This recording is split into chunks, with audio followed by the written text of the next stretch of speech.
ইসলামের সমস্ত বিধান যদি পুরুষের উপর আগে অর্পিত হওয়ার পরে তারপরে নারী তাবে হওয়ার কারণে প্রতিষ্ঠা হয়, তাহলে আগে পুরুষের অধিকার, তারপরে নারীর অধিকার। আগে কার অধিকার? আগে কার অধিকার, তারপর কার অধিকার? এখন আপনি যদি বলেন আগে নারীর অধিকার তারপর পুরুষের অধিকার, তাহলে তো আগে সৃষ্টি থেকে উল্টে দেওয়া লাগবে। আগে সৃষ্টি কি করে দেওয়া লাগবে? আগে হাওয়াকে সৃষ্টি করতে হবে, তবে আদমকে সৃষ্টি করতে হবে। আগে তাবে আনতে হবে, তবে তারপর মাতবু আনতে হবে। আরবি গ্রামাটিক্যাল উল্টে যাবে, আল্লাহ তাআলা সৃষ্টি উল্টে যাবে যদি আপনি আগে বলেন আগে নারী অধিকার তারপর পুরুষের অধিকার। আপনি যদি আগে বলেন ছেলেকে সম্পত্তি দেওয়ার আগে আগে মেয়েকে সম্পত্তি দিতে হবে, তাহলে বিধান আগে উল্টে দিতে হবে। আগে বিধান কি দিতে হবে? আপনি যদি আগে বলেন মেয়ে আগে বসবে তারপর ছেলে বসবে, তাহলে বিধান উল্টে দিতে হবে।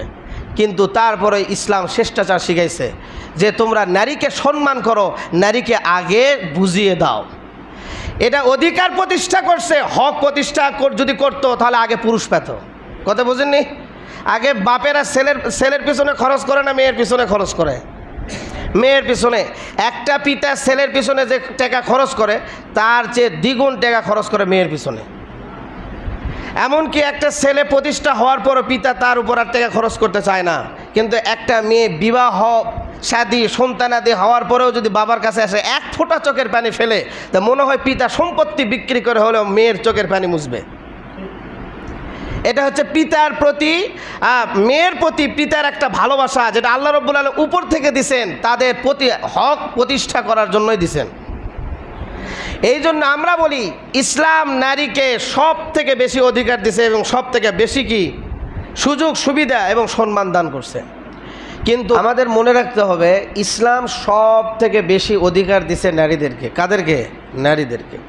ইসলাম সব থেকে বেশি অধিকার দিছে নারীদেরকে আইয়ামে জাহিলিয়াতের যুগে, অর্থাৎ আল্লাহ নবী মুহাম্মদ রাসূলুল্লাহ সাল্লাল্লাহু আলাইহি ওয়াসাল্লাম দুনিয়াতে আসার আগে, যখন আল্লাহ নবী এখনও দুনিয়াতে আসে নাই, তখন ওই সময়ে মক্কা মদিনায় আরব কান্ট্রিতে সব থেকে বেশি নির্যাতিতা হচ্ছিল নারীরা। নারীদের অধিকার প্রতিষ্ঠা ছিল না, তারা সর্ব জায়গায় সর্ব অধিকার থেকে বঞ্চিত ছিল। কিন্তু আল্লাহ নবী মুহাম্মদ রাসূলুল্লাহ সাল্লাল্লাহু আলাইহি ওয়াসাল্লাম আসার পরে আবার সেই নারীদেরকে সর্ব জায়গায় অধিকার প্রতিষ্ঠা করছে। তো ইসলাম আসার পরে নারীদের অধিকার বঞ্চিত করে নাই, বরঞ্চ নারীদেরকে আরও অধিকার প্রতিষ্ঠা করছে ইসলাম। এটা আমাদেরকে মনে রাখতে হবে। ইসলাম কখনো নারীদের প্রতি জুলুম করে নাই। ইসলাম নারীদেরকে সম্মান দিছে। কি দিছে? সম্মান। এটা ওই সমস্ত নারীরাই বুঝতে পারবে যারা প্রকৃত মুসলমান, যারা ইসলামকে আগলে রাখে, ইসলামকে লালন করে, ইসলামকে মানার চেষ্টা করে। আর যারা প্রকৃত মুসলমান না কিন্তু মুসলমান সেজে বাংলাদেশে বসবাস করে, তারা এই আইন এবং ইসলামের অধিকার এবং ইসলামে নারী যে অধিকার দিয়েছে সেটা মানতে নারাজ। কারণ তারা তো মূলত ইসলামকে চায় না, তারা ইসলাম সেজে বাংলাদেশে কি করতেছে? বসবাস করতেছে। যদিও একজনের নাম ফাতেমা, যদিও একজনের নাম খাদিজা, কিন্তু সে মূলত ফাতেমার আদর্শকে লালন করে না বা খাদিজার আদর্শকে লালন করে না বা করতে চায়ও না। সে চায় পশ্চিমাদের আদর্শকে লালন করার জন্য, পশ্চিমাদের নীতি কালচারকে সমাজে প্রতিষ্ঠা করার জন্য। এই জন্য তারা নারীর আইন সংশোধন করার জন্য স্বরাষ্ট্র মন্ত্রণালয়ের কাছে এবং আমাদের প্রধান উপদেষ্টার কাছে তারা একটা কমিশন গঠন করার জন্য আবেদন করছে এবং কাগজ জমা দিছে। তো ইসলাম কখনো নারীদেরকে কি দেয় নাই? অসম্মান করে নাই। ইসলাম সব সময় নারীদেরকে কি দিয়েছেন? অধিকার দিয়েছেন। তো ইসলামের নারীর অধিকার নিয়ে আলোচনা করতে গেলে অনেক সময় লাগবে। তো তার আগে আমি আপনাদেরকে বোঝার জন্য আমি একবার শুরু থেকে কিছু সংক্ষিপ্ত বর্ণনা শুরু করতেছি। সেটা হচ্ছে মানব সৃষ্টির সূচনা, মানুষের সৃষ্টির সূচনা। আমরা জানি আল্লাহ রাব্বুল আলামিন সর্বপ্রথম মানুষ যখন সৃষ্টি করেন তখন সর্বপ্রথম কাকে সৃষ্টি করছেন? হযরত আদম আলাইহিস সালামকে। আপনি বলেন তো আল্লাহ রাব্বুল আলামিন যখন, একটু ভালোকে বুঝবেন তারপরে কথা মানে নিজের ভিতরে নিবেন, যে আল্লাহ রাব্বুল আলামিন যখন সৃষ্টি করার জন্য ইচ্ছা করছেন, আল্লাহ রাব্বুল আলামিনের ইচ্ছাই হচ্ছে সবথেকে বড় জিনিস। আল্লাহ যা ইচ্ছা করে তাই হয়, সেটাকে মোকাবেলা করার বা বাধা দেওয়ার ক্ষমতা কারো নেই, আল্লাহর ইচ্ছা। তো আল্লাহ ইচ্ছা করছে যে আমি দুনিয়াতে কিছু খলিফা নিযুক্ত করব, পাঠাবো মানুষ হিসাবে। তো সর্বপ্রথম যে মানব আল্লাহ রাব্বুল আলামিন সৃষ্টি করেন তিনি হচ্ছে হযরত আদম আলাইহিস সালাম। আদম আলাইহিস সালামকে সৃষ্টি করার আগে আল্লাহ রাব্বুল আলামিন আদম আলাইহিস সালামের একটা মূর্তি নির্মাণ করছিল, অর্থাৎ মাটি দিয়ে একটা মূর্তি কী করছিল, নির্মাণ করেছিল। আদম আলাইহিস সালামের বৈশিষ্ট্য, এই বৈশিষ্ট্যের মধ্যে অন্যতম বৈশিষ্ট্য হচ্ছে সকল দুনিয়ার যত মানুষ এবং নবী এবং রসুল আছে তাদের মধ্যে থেকে আদম আলাইহিস সালামের কয়েকটা বৈশিষ্ট্য আছে। তার মধ্যে অন্যতম বৈশিষ্ট্য হচ্ছে আল্লাহ রাব্বুল আলামিন আদম আলাইহিস সালামকে নিজ হাতে তৈরি করছে, সুবহানাল্লাহ, যা অন্য কাউকে তৈরি করে নাই। এটা আদম আলাইহিস সালামের অন্যতম একটা বৈশিষ্ট্য যে আদম আলাইহিস সালামকে আল্লাহ রাব্বুল আলামিন নিজ হাতে তৈরি করছে।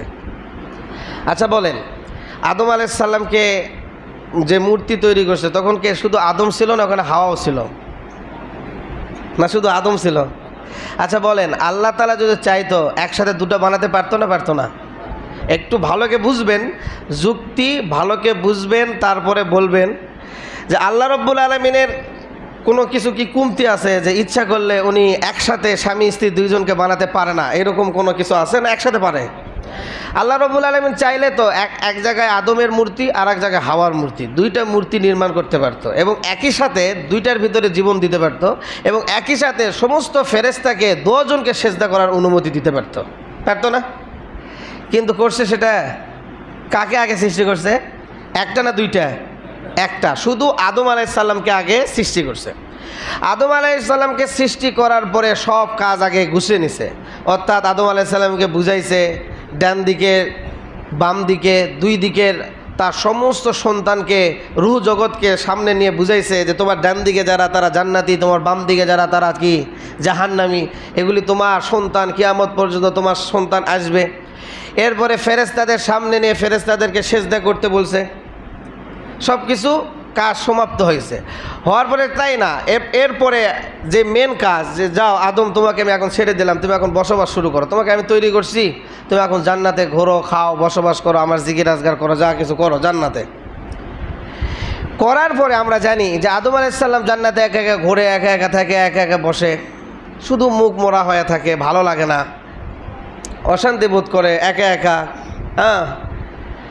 এরপরে আল্লাহ রাব্বুল আলামিন সিদ্ধান্ত নিলেন যেহেতু আদম আলাইহিস সালাম একা একা জান্নাতে বসবাস করতে ওর ভালো লাগতেছে না, এই জন্য আল্লাহ রাব্বুল আলামিন একটা নারীকে কী করলেন? বের করলেন। কাকে বের করলেন? নারীকে। আচ্ছা বলেন, নারীকে কি আল্লাহ তাআলা আলাদা সৃষ্টি করলেন না আদমের ভিতর থেকে বের করলেন? আদমের ভিতর থেকে বের করলেন। আচ্ছা বলেন তো, আল্লাহ রাব্বুল আলামিন চাইলে তো আলাদা নারী তৈরি করতে পারতেন, পারতেন না? যেরকম আদম আলাইহিস সালামের মূর্তিকে নিজ হাতে তৈরি করে আলাদাভাবে নির্মাণ করছে, ঠিক তেমনই আল্লাহ রাব্বুল আলামিন নারীকেও আলাদা নির্মাণ করে আলাদাভাবে মানে সৃষ্টি করতে পারতেন, কিন্তু এটাও করেন নাই। আদমের ভিতর থেকেই ঘুম থেকে উঠে দেখে যে পাশে একটা সুন্দরী মহিলা বসে আছে, তাকে জিজ্ঞাসা করলো তার নাম কি, ইসলামী ইতিহাসে লেখা হয়েছে আল্লাহ রাব্বুল আলামিন বললেন যে সে হাওয়া, সে তোমার কি স্ত্রী।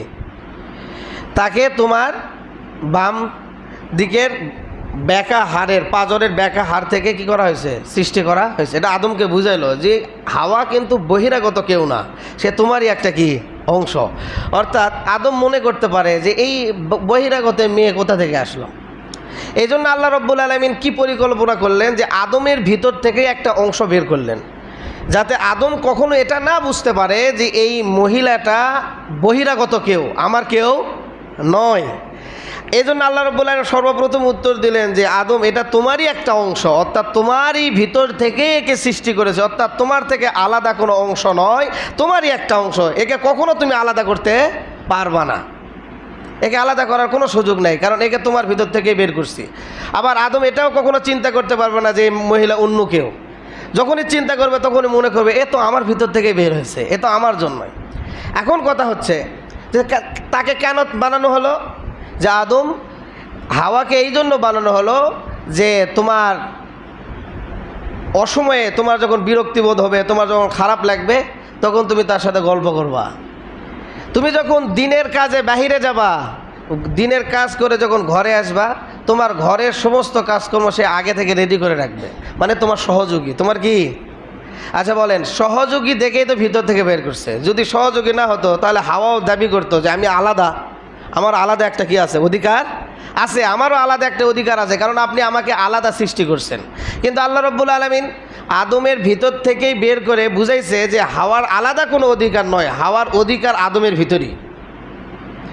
কারণ আদম আলাইহিস সালামের শান্তি, আদম আলাইহিস সালামের সুখ, আদম আলাইহিস সালামের কর্মের সহযোগী হিসাবে হাওয়া আলাইহিস সালামকে কী করা হয়েছে? সৃষ্টি করা হয়েছে। আল্লাহ রাব্বুল আলামিন হাওয়াকে পরে সৃষ্টি করে এটা বুঝাইতে চাইছে যে মূলত মেয়েদের কোনো প্রয়োজন প্রথমে ছিল না।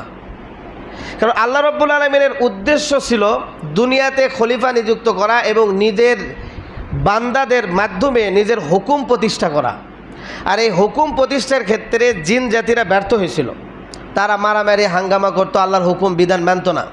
আল্লাহ রাব্বুল আলামিন চাইতো যে দুনিয়াতে এমন কিছু খলিফা আমি নিযুক্ত করব যারা আমার হুকুম দুনিয়াতে প্রতিষ্ঠা করবে। তো হুকুম প্রতিষ্ঠা করার জন্য বাহিরে কাজকর্ম করতে হবে, কখনো যুদ্ধ করতে হবে, কখনো দাওয়াত দিতে হবে। আর এই কাজ কারা করবে?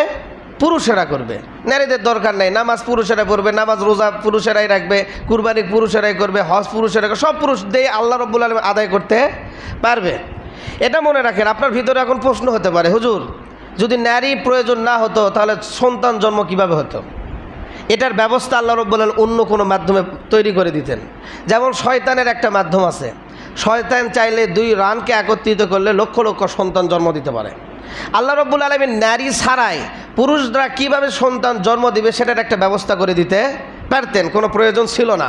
আল্লাহ চাইলে সেটাও করে দিতে পারতেন, নারীর কোনো দরকার ছিল না। পুরুষেরা নিজে নিজেই কীভাবে সন্তান জন্ম দিবে সেটার একটা পদ্ধতি আল্লাহ রাব্বুল আলামিন বের করে দিত। কিন্তু নারীর কোনো প্রয়োজন নাই এটা বোঝানোর জন্য আল্লাহ রাব্বুল আলামিন আগে পুরুষকে সৃষ্টি করছে। ফেরেশতাদের মাধ্যমে পুরুষদেরকেই আগে, পুরুষকে অর্থাৎ আদম আলাইহিস সালামকেই সেজদা দিয়েছে। এরপরে জান্নাতে আগে আদমকেই ঢুকাইছে। মানে আমার প্রয়োজন শুধু পুরুষ, পুরুষরা আমার বিধানকে দুনিয়ার মধ্যে প্রতিষ্ঠা করবে।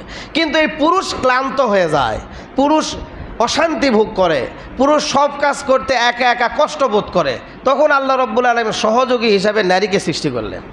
এখন বলেন, নারীকে আল্লাহ রাব্বুল আলামিন সৃষ্টি করছে আল্লাহ রাব্বুল আলামিন হুকুম প্রতিষ্ঠার জন্য না পুরুষের সহযোগীর জন্য? বলেন, পুরুষের সহযোগিতা করার জন্য নাকি তারাই প্রতিষ্ঠা করবে এই আন্দোলন করার জন্য? পুরুষেরা আন্দোলন করবে, পুরুষেরা হুকুম প্রতিষ্ঠা করবে, আর নারীরা কী করবে? সহযোগিতা করবে। আমার নবীর ইতিহাস ঘাটলে এটাই দেখা যায়। সাহাবা একরাম যুদ্ধে গেছে, আল্লাহ রাব্বুল আলামিন নারীদেরকে সাথে নিয়ে গেছে রুটি বানানোর জন্য, বা আঘাত লাগলে তেনা দিয়ে ঘা মুছে দেওয়ার জন্য, রক্ত মুছে দেওয়ার জন্য, হাত ভেঙে গেলে সেখানে তেনা পেঁচে দেওয়ার জন্য। কারো মাথায় আঘাত পাচ্ছে, নারী সেই মাথায় মানে ওষুধ লাগিয়ে দিবে, তারপরে খাবার তৈরি করবে। এই জন্য তাঁবুতে নারীরা থাকতো আর ময়দানে পুরুষেরা থাকতো। আল্লাহর নবী যদি চাইতো যে না সমান অধিকার, তাহলে যেই জায়গায় আলী তরবারি নিয়ে গেছে সেই জায়গায় ফাতেমাও যেত। বোঝেননি কথা? যেত না? কিন্তু ফাতেমা কি আলীর সাথে তরবারি নিয়ে গেছে? নাকি ফাতেমাকে তৈরি করছে, ফাতেমাকে বুঝাইছে যে খবরদার আমার আলীর যেন কোনো দিকে কষ্ট না হয়। আলী যখন যুদ্ধ থেকে ফিরে আসবে সে যেন ক্লান্ত অবস্থায় আসলে পানি পায়, সে যেন ক্লান্ত অবস্থায় বাড়িতে ফিরে আসলে খেজুর পায়, সে যেন রুটি পায়, সে যেন রাতে ঘুমাতে গেলে তার মাথায় হাত বুলিয়ে তাকে তুমি ঘুমে দিতে পারো। এই জন্য তুমি বাড়িতে থাকবে আর আমার আলী ময়দানে থাকবে। যদি অধিকার দুটাই থাকতো, দুজনারই দিন প্রতিষ্ঠার হুকুম থাকতো, তাহলে আল্লাহর নবী মুহাম্মদুর রাসূলুল্লাহ যেমন আলীকে কাফেরদের সামনে আগে পাঠাইতো, ঠিক তেমনই তার মেয়ের কলিজার টুকরা ফাতেমাকেও আগে পাঠাইতো। কিন্তু এটা বিধান না, কারণ নারীর সৃষ্টি তো এই জন্য হয় নাই। নারীর সৃষ্টি হয়েছে পুরুষদের সেবা করার জন্য, পুরুষদের খেদমত করার জন্য, পুরুষদের সহযোগিতা করার জন্য। সেবা অর্থ যদি আপনি মনে করেন চাকর, তাহলে এটা ভুল। সব জায়গায় সেবা চাকর হয় না। আচ্ছা বলেন তো, মা কি সন্তানের সেবা করে না? এটা কি চাকরানি করে না ভালোবেসে করে? এখন যদি কোনো মানুষ বলে যে একজন মা সন্তানের চাকর, তাহলে সে কি ভুল কথা বললো না? মা সন্তানের চাকর নাকি মা সন্তানের সেবা করে? আমরা আর যারা নারীবাদ তারা বলেন নারীরা পুরুষদের চাকর। আসলে তাদের মস্তিষ্কের সমস্যা। মানুষ যেই দিকে যেই চিন্তা ধারণা করবে সেই দিকে সেই চিন্তা নিয়ে যেতে পারবে। আমি যদি ধারণা করি যে একজন মা সন্তানের চাকরানি, তাহলে আমার চিন্তা সেই দিকে যাবে। আর আমি যদি এই চিন্তা করি একজন মা সন্তানের লালন পালন করে, সন্তানের সেবা করে, তাহলে আমার চিন্তা সেই দিকে যাবে। আপনি যদি মনে করেন ডাক্তার রুগীর চাকর বা চাকরানি, তাহলে আপনার মস্তিষ্ক ওই দিকে যাবে। আর আপনি যদি মনে করেন একজন ডাক্তার বা একজন নার্স একজন রুগীর সেবক সেবিকা, তাহলে আপনার চিন্তা সেই দিকে যাবে, আপনার ব্যবহার সেই রকম হবে। আপনি ডাক্তারের সাথে ওই রকম ব্যবহার করবেন, নার্সের সাথে ওই রকম ব্যবহার করবেন। আর যদি আপনি মনে করেন তারা চাকর চাকরানি, তাহলে ওই রকমই ব্যবহার করবেন। তো এটা আমার মস্তিষ্কের ব্যবহার, এটা আমার মস্তিষ্ক দ্বারা আমাকে মেনটেন করতে হবে। তো যাই হোক, আমি যেটা বুঝাইতে চাইলাম যে মূলত আল্লাহ রাব্বুল আলামিন দুনিয়াতে খলিফা নিযুক্ত করার জন্য, দুনিয়াতে দিন প্রতিষ্ঠা করার জন্য, আল্লাহর হুকুমকে বাস্তবায়ন করার জন্য সর্বপ্রথম পুরুষদেরকে সৃষ্টি করছেন এবং পুরুষের মাধ্যমেই দুনিয়াতে দিন প্রতিষ্ঠা করার পরিকল্পনা করছেন। আর এর সহযোগী হিসাবে নারীকে আল্লাহ রাব্বুল আলামিন পরে সৃষ্টি করছেন, নারীকে পরে সৃষ্টি করছেন। এর জন্য আদম থেকে নিয়ে মুহাম্মদুর রাসূলুল্লাহ সাল্লাল্লাহু আলাইহি সাল্লাম পর্যন্ত কোনো নবী নারী নাই, সব কি পুরুষ। কোরআনে নামাজের হুকুম কোনো নারীকে দেওয়া হয় নাই, পুরুষকে। রোজার কোনো হুকুম নারীকে দেওয়া হয় নাই, পুরুষকে। তারপরে কুরবানির কোনো হুকুম নারীকে দেওয়া হয় নাই, পুরুষকে। যত বিধিবিধান আছে সব হুকুম কাকে দেওয়া হয়েছে? কেন? আমরা আরবি গ্রামার যারা পড়ি, আমরা আরবি গ্রামারে একটা জিনিস পড়ি, তাবে মাদবু। তাবে এবং কি মাদবু। তাবে বলা হয় যে একজনের দিকে ধাপিত হয়, যে একজনের দিকে কি হয়? ধাবিত হয়। আর মাদবু মানে যার দিকে ধাবিত হয়। আদমকে আল্লাহ রাব্বুল আলামিন সৃষ্টি করেছেন মাদবু হিসাবে, আর তার সহযোগী তাবে হিসাবে তার ভিতর থেকে বের করছে হাওয়াকে। আরবি গ্রামাটিক্যাল হিসাবে তাবে বলা হয় ওই জিনিসকে যেটা মাদবুর অংশ, যেটা কার অংশ? মাদবুরই অংশ। যেমন আমি একটা কথা দিয়ে আমি আপনাকে বুঝাই। আমার বাড়িতে জায়েদের বাপ বকর আসছে, বলেন বকরকে আর জায়েদের বাপকে? বুঝেননি? তাবে আর মাদবু বোঝানোর জন্য একটা উদাহরণ বুঝাইতেছে। আমার বাসাতে আজকে জায়েদের পিতা আবু বকর আসছে। এখন বলেন তো, জায়েদের পিতাকে আর আবু বকরকে দুটো আলাদা না একই? কথা বুঝেননি? দুটো আলাদা না একই? জায়েদের পিতা যে আবু বকর কি সে, এটাকে বলে তাবে আর মাদবু। খালি ভিন্নতা ভিন্ন। আবু বকর দিয়ে আমি ভিন্ন রূপ বুঝাইছি, কিন্তু জায়েদের বাপও যে আবু বকর কি সে, আদমও যে হাওয়াও কি সে, তাবে মাদবু হিসাবে, তাবে মাদবু হিসাবে। কিন্তু হুকুম প্রতিষ্ঠা হয় মাদবুর উপর আগে আর তাবের উপর পরে। কোনো আমেল আসলে আগে মাদবুকে এরাব দিবে, তারপরে তাবেকে এবার এরাব দিবে। অর্থাৎ আগে যা আনি এই ফেলটা আসে এরাব দিবে আবু বকরের উপর, তারপরে ওয়া জাইদুন, এরপরে জাইদুনের উপর এরাব দিবে। যদি যা আনি আবু বকরের উপর আগে পেজ না দেয়, আমি যদি জাইদুনের উপর আগে পেজ দিই, তাহলে আরবি গ্রামাটিক্যালে কি হবে? ভুল হবে। তাবে মাদবুর হুকুম হচ্ছে আগে মাদবুর উপর হুকুম আসবে, তবে তাবে। তা আল্লাহ রাব্বুল আলামিন নারী পুরুষ দুটাকে সমন্বয় করে সৃষ্টি করছে। একজন হচ্ছে তাবে আর একজন হচ্ছে কি মাদবু। তবে এটা বাস্তব, তাবে না থাকলে মাদবু হবে। আমি যদি জানি আবু বকরিন বলি, আমার কথা কিন্তু পরিপূর্ণ হবে, হবে না? যদি জাইদুন না বলি, তাও কথা পরিপূর্ণ হবে, হবে না? আমি যদি বলি আমার বাসাতে আবু বকরের কি আসছে? পিতা আসছে, কথা পরিপূর্ণ হবে না? জাইদুন বলার প্রয়োজন আছে? নেই। তো তাবেটা এমন জিনিস যেটা মাদবুর সহযোগী হয় কিন্তু প্রয়োজন হয় না। বুঝেননি কথা? আল্লাহ রাব্বুল আলামিন দুনিয়াতে দিন প্রতিষ্ঠা করা এবং দুনিয়াতে আল্লাহর হুকুম বিধান করার জন্য পুরুষের এই মেন প্রয়োজন। নারী না থাকলেও হবে, কিন্তু আল্লাহ রাব্বুল আলামিন নারীকে পরে সৃষ্টি করে তাবে করে দিছে সহযোগী হিসাবে, কথা পরিষ্কার বোঝার জন্য। তো আপনি যদি বুঝে থাকেন, আল্লাহ রাব্বুল আলামিনের সৃষ্টি থেকে আমরা বুঝতে পারতেছি আল্লাহ রাব্বুল আলামিন নারী পুরুষকে সৃষ্টি করার মেন উদ্দেশ্য হচ্ছে পুরুষকে আল্লাহ রাব্বুল আলামিন হুকুম দিয়ে প্রতিষ্ঠা করার জন্য আর নারীকে পুরুষের সহযোগিতা করার জন্য। এই জন্য সমস্ত হুকুম আহকাম আগে পুরুষের উপর দিছে। আর নারী, এখন প্রশ্ন হবে হুজুর তাহলে নারীর উপর নামাজ নাই, নারীর উপর রোজা নাই, এই যে শরীয়তের কায়দা, মাদবুদ এই দিকে যাবে, তাবেও কি সেই দিকে যাবে। মাদবুর উপর যেই হুকুম, তাবের উপরই কি সেই হুকুম। পুরুষের উপর যদি নামাজ ফরজ হয়, মেয়ে যে পুরুষের তাবে, এই জন্য নারীর উপরই কি নামাজ ফরজ। রোজা যদি পুরুষের উপর ফরজ হয়, নারীর উপর তো আল্লাহ তাআলা কোরআনে কোথাও ফরজ করে নাই, তাহলে কি করবে? কারণ নারী যে পুরুষের তাবে, এই জন্য নারীর উপরও কি ফরজ। তো এটা যদি বুঝতে পারেন, ইসলামের সমস্ত বিধান যদি পুরুষের উপর আগে অর্পিত হওয়ার পরে তারপরে নারী তাবে হওয়ার কারণে প্রতিষ্ঠা হয়, তাহলে আগে পুরুষের অধিকার, তারপরে নারীর অধিকার। আগে কার অধিকার? আগে কার অধিকার, তারপর কার অধিকার? এখন আপনি যদি বলেন আগে নারীর অধিকার তারপর পুরুষের অধিকার, তাহলে তো আগে সৃষ্টি থেকে উল্টে দেওয়া লাগবে। আগে সৃষ্টি কি করে দেওয়া লাগবে? আগে হাওয়াকে সৃষ্টি করতে হবে, তবে আদমকে সৃষ্টি করতে হবে। আগে তাবে আনতে হবে, তারপর মাতবু আনতে হবে। আরবি গ্রামাটিক্যাল উল্টে যাবে, আল্লাহ তাআলা সৃষ্টি উল্টে যাবে যদি আপনি আগে বলেন আগে নারী অধিকার তারপর পুরুষের অধিকার। আপনি যদি আগে বলেন ছেলেকে সম্পত্তি দেওয়ার আগে আগে মেয়েকে সম্পত্তি দিতে হবে, তাহলে বিধান আগে উল্টে দিতে হবে। আগে বিধান কি দিতে হবে? আপনি যদি আগে বলেন মেয়ে আগে বসবে তারপর ছেলে বসবে, তাহলে বিধান উল্টে দিতে হবে।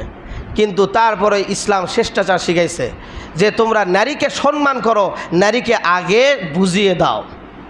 এটা অধিকার প্রতিষ্ঠা করছে, হক প্রতিষ্ঠা যদি করতো তাহলে আগে পুরুষ পেত। কথা বুঝেননি? আগে বাপেরা ছেলের পিছনে খরচ করে না মেয়ের পিছনে খরচ করে? মেয়ের পিছনে। একটা পিতা ছেলের পিছনে যে টাকা খরচ করে তার চেয়ে দ্বিগুণ টাকা খরচ করে মেয়ের পিছনে।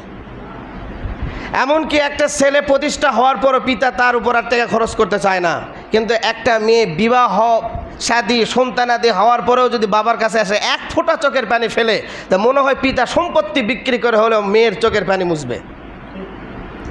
এটা হচ্ছে পিতার প্রতি মেয়ের প্রতি পিতার একটা ভালোবাসা, যেটা আল্লাহ রাব্বুল আলামিন উপর থেকে দিছেন, তাদের প্রতি হক প্রতিষ্ঠা করার জন্যই দিছেন। এই জন্য আমরা বলি ইসলাম নারীকে সব থেকে বেশি অধিকার দিছে এবং সব থেকে বেশি কি সুযোগ সুবিধা এবং সম্মান দান করছে। কিন্তু বর্তমান সময়ে এই নারীবাদ যারা উপদেষ্টার কাছে কাগজ দিছে, সেটার মধ্যে ইসলাম বিরোধী কিছু নীতিমালা দিছে যেগুলি সম্পূর্ণ কোরআন বিরোধী। তার কিছু নীতিমালা আমি আপনাদের সামনে তুলে ধরতেছি বোঝার জন্য, যাতে আল্লাহ রাব্বুল আলামিন আমাদের সবাইকে হেফাজত করুন। 1 নম্বর নীতিমালা, আমি তো মনে করি যে সমস্ত নারীরা দিছে, আপনার পেপার পত্রিকা এবং মোবাইলে দেখবেন, তাদের চেহারা আকৃতি সব কিছু নর্তকী এবং দেহ ব্যবসায়ী নারীদের মতো, এবং তারা দেহ ব্যবসায়ী, তারা এক প্রকার পতিতা।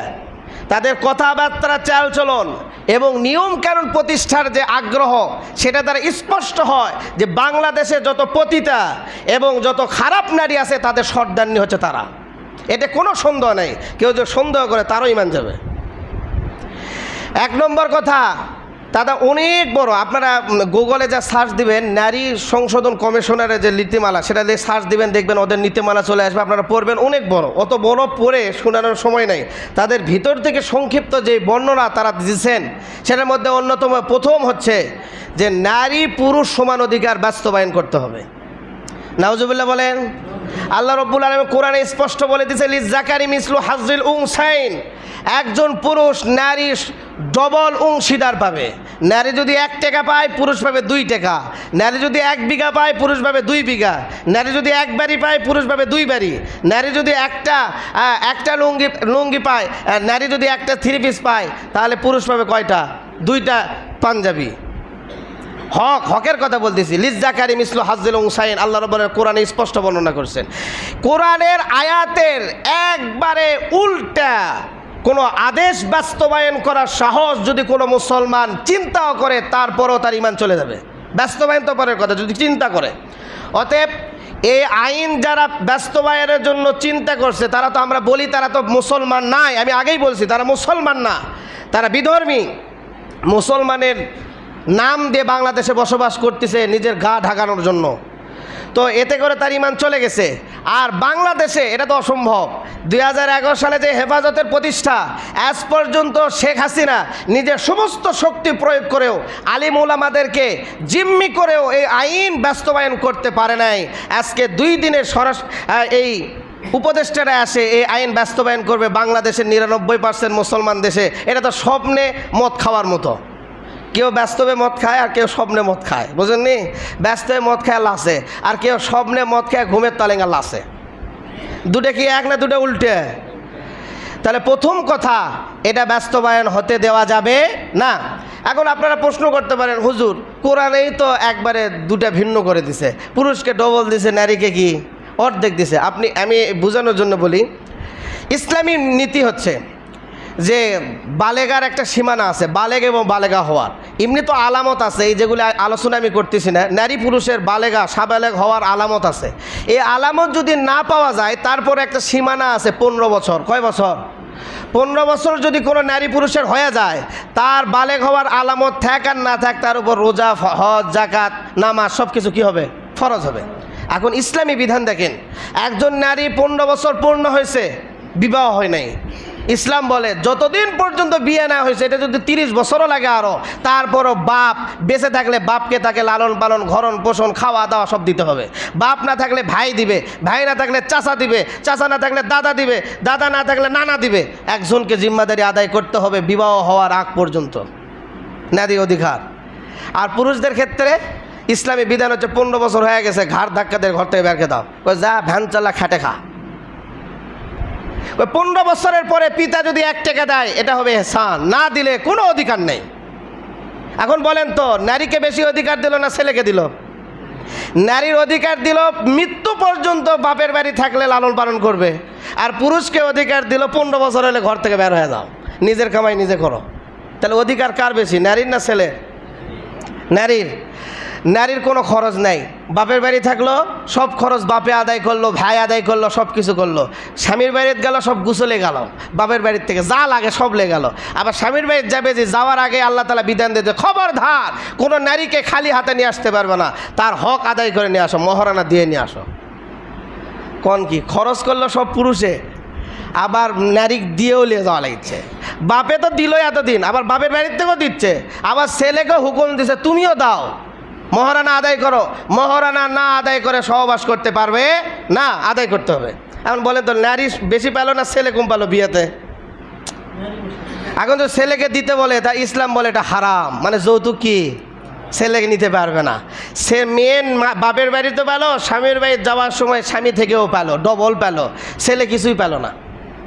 বাপের বাড়ি থাকলো কোনো খরচ নেই, ছেলের বাড়িতে গেল কোনো খরচ নাই, স্বামী লালন পালন করবে, স্বামী না থাকলে ছেলে করবে, ছেলে না থাকলে তারপরে বাপ আছে যারা অলি তারা আদায় করবে। কিন্তু একজন পুরুষের বিয়ের আগ পর্যন্ত নিজের দেখাশোনা করতে হবে, বিয়ের পরে বইয়ের দেখাশোনা করতে হবে, বইয়ের পরে সন্তানাদি হলেও স্বামীকে দেখাশোনা করতে হবে, মানে মৃত্যু পর্যন্ত কাকে দেখাশোনা করতে হবে? সব কিছু স্বামীকে। স্বামীর খরচ বেশি, মেয়ের কোনো খরচও নাই, খরচ নাই তারপরে পেল কয়টা? একটা। খরচ বেশি তারপরে পেল কয়টা?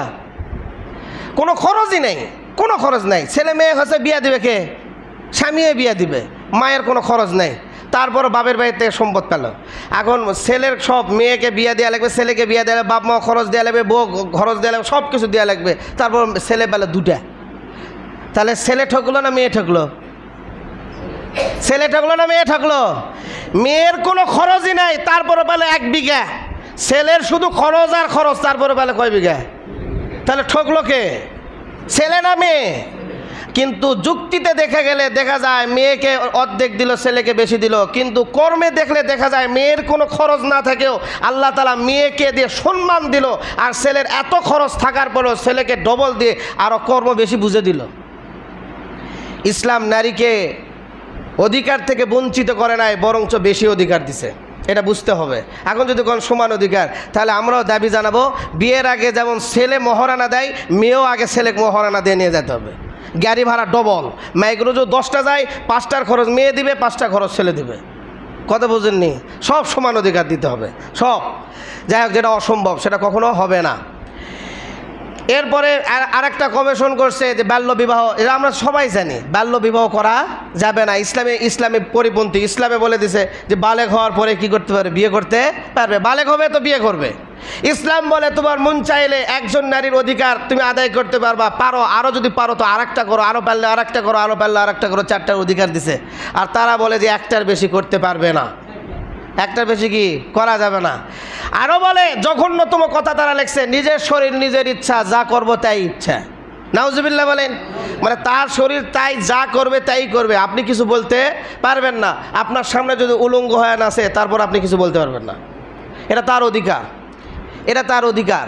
এরপরে সব থেকে নগণ্যতম যে আইন পাশ করার তারা দাবি জানাইছে, সেটা হচ্ছে দেহ ব্যবসায়ীদের শ্রমিকের মূল্যায়ন দিতে হবে। সবাই বলেন নাউজুবিল্লাহ। কোনো ইসলামী রাষ্ট্রে, আমি ইসলামী রাষ্ট্র বলতেছি না, 99% মুসলমান রাষ্ট্রে যদি কোনো দেহ ব্যবসায়ীকে শ্রমিকের মূল্যায়ন দেওয়া হয়, তাহলে আল্লাহর গজব আসতে 1 সেকেন্ড দেরি হবে না। আল্লাহর গজব আসতে 1 সেকেন্ড দেরি হবে না। আর এত মুসলমান বাংলাদেশে জীবিত থাকারও কোনো অধিকার রাখে না। যদি দেহ ব্যবসায়ীদেরকে শ্রমিকের মূল্যায়ন দেওয়া হয়, শ্রমিক মানে তো আমরা সবাই বুঝি, মনে করতে হবে ওটা তাদের কর্ম। নাউজুবিল্লাহ মিন যালিক। ইসলাম যেটাকে সর্বোচ্চ শাস্তি প্রয়োগের বিধান দিছে, যদি কোনো অবিবাহিত যায় তাহলে 1 বছর নির্বাসনের ব্যবস্থা এবং 100 দৌড়া আঘাত করতে হবে। আর কোনো বিবাহিত পুরুষ যদি ওই পল্লীতে যা ধরা পড়ে তাহলে তাকে পাথর নিক্ষেপ করে হত্যা করবে। এটা ইসলামী বিধান। সেই জায়গায় কিভাবে তারা বলতে পারে যে এটা শ্রমিকের মূল্যায়ন দিতে হবে? শ্রমিকের মূল্যায়ন দেওয়া মানে যেই রকম গতকালকে সি অফিসে মে দিবস উপলক্ষে নর্তকী নাচানো হয়েছে, সেই রকম সি অফিসে হোটেলে প্রকাশ্যে দেহ ব্যবসা শুরু হবে। কেউ প্রতিবাদ করতে পারবে না। বলেন তো দুপচাষে বড় লোকের অভাব আছে? হ্যাঁ, প্রতিবাদ করছে কেউ? হ্যাঁ, কোনো টাকাওয়ালা প্রতিবাদ করছে? কিসের মে দিবস?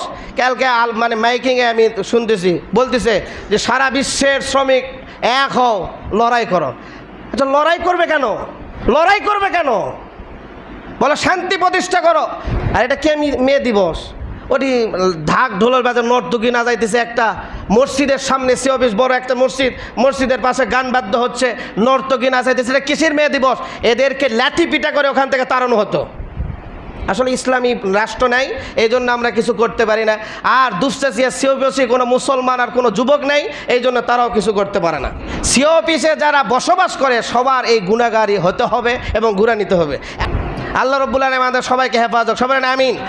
আগামী কাল 3 মে 2013 সালে হেফাজত ইসলামের 5 মে যেমন সমাবেশ হয়েছিল, আল্লামা মামুনুল হক সহ দেশের শীর্ষস্থানীয় ওলামা একরাম আগামীকাল 3 মে ঢাকায় মহা সমাবেশের ডাক দিছেন।